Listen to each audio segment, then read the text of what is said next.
जय शिवराय मित्रांनो, मराठा समाजातील जे काही तरुण शिक्षण घेत असतील अशा तरुणांसाठी राज्य सरकारनं एक महत्त्वाचा असा शासन निर्णय काढलेला आहे।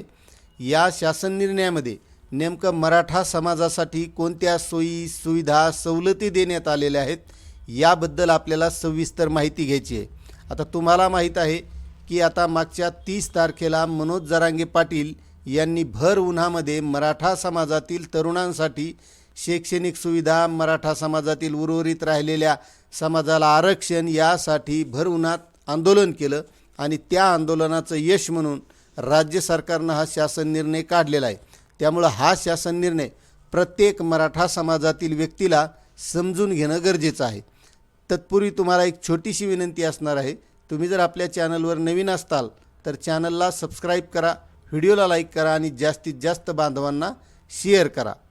आता महत्त्वाची गोष्ट आहे मित्रांनो की जर आपल्याला या सर्व सोयी सुविधा मिळवायच्या असतील तर त्यासाठी आपल्याला याबाबतची सर्व माहिती असणं सुद्धा गरजेचं आहे आणि आपण या चॅनलच्या माध्यमातून सर्व शैक्षणिक माहिती देण्याचा प्रयत्न करत असतो आणि त्यामुळे मराठा समाजाला आत्तापर्यंत आरक्षण नव्हतं, शैक्षणिक फी खूप मोठ्या लागायच्या, प्रवेश प्रक्रियेत अडचणी यायच्या, कारण आर्थिक अडचण असल्यामुळे मराठा समाजातील तरुण हे पुढील शिक्षण घेऊ शकत नव्हते। मात्र अशा या सवलती मिळाल्यामुळे मराठा तरुणांना यापुढे बऱ्याच प्रकारचे शैक्षणिक लाभसुद्धा मिळवता येणार आहेत। त्यामुळे या चॅनलच्या माध्यमातून सर्व इत्थंभूत माहिती देण्याचा आपला प्रयत्न असतो। आता या व्यतिरिक्त जर तुम्हाला पुन्हा काही अडचणी असतील तर तुम्ही नक्कीच कमेंट करू शकता आणि हा पुढील शासन निर्णय आपण सविस्तरपणे समजून घ्यायचा आहे, म्हणजे सर्व बाबी तुमच्या लक्षात येईल। तर मित्रांनो, मराठा समाजाला इतर मागासवर्गीयाप्रमाणे शैक्षणिक सवलती व सोयी सुविधा यांचा लाभ अनुज्ञेय करण्याबाबत हा शासन निर्णय 5 जून 2026 रोजी निर्गमित करण्यात आलेला आहे। तर आता जास्त वेळ न घालता आपण नेमका शासन निर्णय बघूया। मराठा समाजातील विद्यार्थ्यांना इतर मागासवर्ग प्रवर्गातील विद्यार्थ्याप्रमाणे सर्व शैक्षणिक सवलती व सोयी सुविधा यांचा लाभ मिळण्यासाठी खालीलप्रमाणे कार्यवाही करण्यात यावी।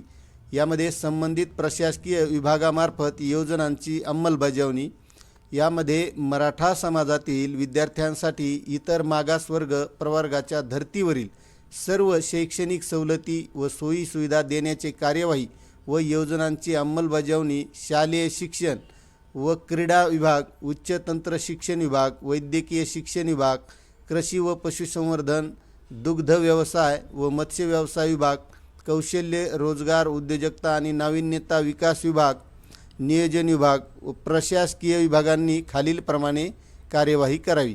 तर यामध्ये येथील शासन निर्णयान्वये राज्यातील इतर मागासवर्ग प्रवर्गास लागू असलेली शालांत परीक्षोत्तर शिष्यवृत्ती योजना मराठा समाजातील विद्यार्थ्यांना देखील लागू करण्यात यावी, म्हणजे या अगोदर ती मराठा समाजातील विद्यार्थ्यांना मिळत नव्हती। त्यानंतर संदर्भ क्रमांक 3 येथील शासन निर्णयान्वये इतर मागासवर्ग प्रवर्गातील उमेदवारासाठी लागू असलेली मोटार वाहन चालक वाहक प्रशिक्षण योजना नियोजन विभागाने सारथी संस्थेमार्फत राबविण्यात यावी। त्यानंतर संदर्भ क्रमांक 4 येथील शासन निर्णयान्वये इतर मागासवर्ग प्रवर्गातील प्राथमिक, माध्यमिक व उच्च माध्यमिक वर्गातील विद्यार्थ्यांना लागू असलेली शिष्यवृत्ती योजना मराठा समाजातील विद्यार्थ्यांना देखील लागू करण्यात यावी। त्यानंतर संदर्भ क्रमांक 5 येथील शासन निर्णयान्वये इतर मागासवर्ग प्रवर्गातील उमेदवारांना लागू असलेली शासकीय औद्योगिक प्रशिक्षण संस्थांमधील PPP योजनेअंतर्गत उपलब्ध जागावर तसेच खाजगी औद्योगिक प्रशिक्षण संस्थांमध्ये प्रवेश घेतलेल्या उमेदवारासाठीची योजना मराठा समाजातील विद्यार्थ्याकरिता व्यावसायिक प्रशिक्षण शुल्क प्रपूर्ती योजना कौशल्य रोजगार व उद्योजकता आणि नाविन्यता विकास विभागाने राबवावी। त्यानंतर संदर्भ क्रमांक 6 शासन निर्णयान्वये अनुदानित व विना अनुदानित महाविद्यालयामध्ये शिक्षण घेत असलेल्या इतर मागास वर्ग प्रवर्गातील विद्यार्थ्यांना लागू असलेल्या इतर 16 बाबीबाबतची प्रतिकृती करण्याबाबतची योजना मराठा समाजातील विद्यार्थ्यांना देखील लागू करण्याबाबतची कार्यवाही संबंधित विभागाने करावी। त्यानंतर संदर्भ क्रमांक 7 शासन परिपत्रकान्वये महाराष्ट्र राज्यातील रहिवासी असणारे व परराज्यात अनुदानित विनाअनुदानित व्यावसायिक अभ्यासक्रमासाठी प्रवेश घेतलेल्या इतर मागासवर्ग प्रवर्गातील उमेदवारासाठी लागू असलेली योजना मराठा समाजातील विद्यार्थ्यांना देखील लागू करण्याबाबतची कार्यवाही संबंधित विभागाने करावी।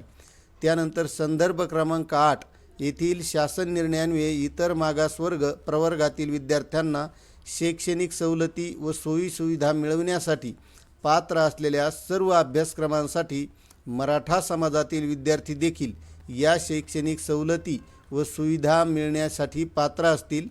त्यानंतर संदर्भ क्रमांक 9 येथील शासन शुद्धीपत्रकान्वये विद्यार्थ्यांनी केंद्रीभूत प्रवेश प्रक्रिया CAP पूर्ण झाल्यानंतर रिक्त राहिलेल्या जागावर प्रवेश नियंत्रण समितीने मान्यता दिलेल्या संस्था स्तरावर प्रवेश घेतलेल्या इतर मागासवर्ग प्रवर्गातील विद्यार्थ्याप्रमाणे मराठा समाजातील विद्यार्थ्यांना देखील शैक्षणिक सवलती लागू कराव्यात। त्यानंतर संदर्भाधीन शासन निर्णयाव्यतिरिक्त ज्या शैक्षणिक सवलती व सोयी सुविधा इतर मागास प्रवर्गास लागू करण्यात आल्या असतील अथवा भविष्यात लागू करण्यात येतील त्या सर्व शैक्षणिक सवलती व सोयी सुविधा पुढील आदेशापर्यंत मराठा समाजास आपोआप लागू होतील। ही खूप महत्त्वाची बाब आहे मित्रांनो।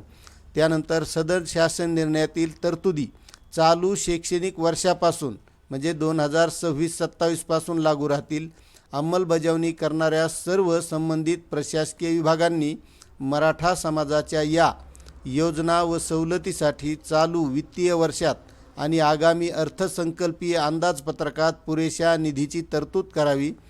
अंमलबजावणी करणाऱ्या प्रशासकीय विभागांनी मराठा समाजातील पात्र लाभार्थ्यांचे अर्ज ऑनलाईन पद्धतीने स्वीकारण्यासाठी महाडीबीटी पोर्टलवर आवश्यक ते तांत्रिक बदल करण्यासाठी इलेक्ट्रॉनिक्स माहिती तंत्रज्ञान आणि कृत्रिम बुद्धिमत्ता विभागास सूचना द्याव्यात।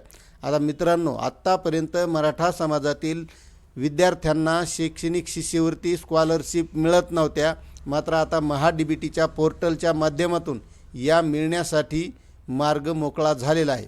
आता या शासन निर्णयाअंतर्गत विविध विभागामार्फत राबविण्यात येणाऱ्या योजनांच्या अंमलबजावणीचा सविस्तर आढावा मराठा समाजाच्या सामाजिक, शैक्षणिक व आर्थिक स्थितीबाबत तसेच इतर संलग्न बाबीवरील शिफारशीवरील करावयाच्या कारवाईबाबत गठीत केलेल्या मंत्रिमंडळ उपसमितीकडून वेळोवेळी घेतला जाईल। म्हणजे विखे पाटील या समितीचे अध्यक्ष आहेत, ते घेणार आहेत। त्यानंतर सर्व संबंधित अंमलबजावणी करणाऱ्या विभागांनी या शासन निर्णयाच्या अनुषंगाने केलेल्या कार्यवाहीचा सविस्तर अनुपालन अहवाल मराठा समाजाच्या सामाजिक, शैक्षणिक व आर्थिक स्थितीबाबत तसेच इतर संलग्न बाबीवरील शिफारशीवर करावयाच्या कारवाईबाबत गठीत केलेल्या मंत्रिमंडळ उपसमितीस वेळोवेळी सादर करावा। या संदर्भात सर्व विभागांनी गांभीर्याने आवश्यक ती दक्षता घ्यावी। आता तुम्हाला ही माहिती कशी वाटली नक्कीच कमेंट करा। चॅनलवर नवीन असाल तर सबस्क्राईब करा आणि जास्तीत जास्त बांधवांना ही माहिती शेअर करा। भेटूया अशात नवनवीन माहितीसह नवीन व्हिडिओमध्ये। धन्यवाद।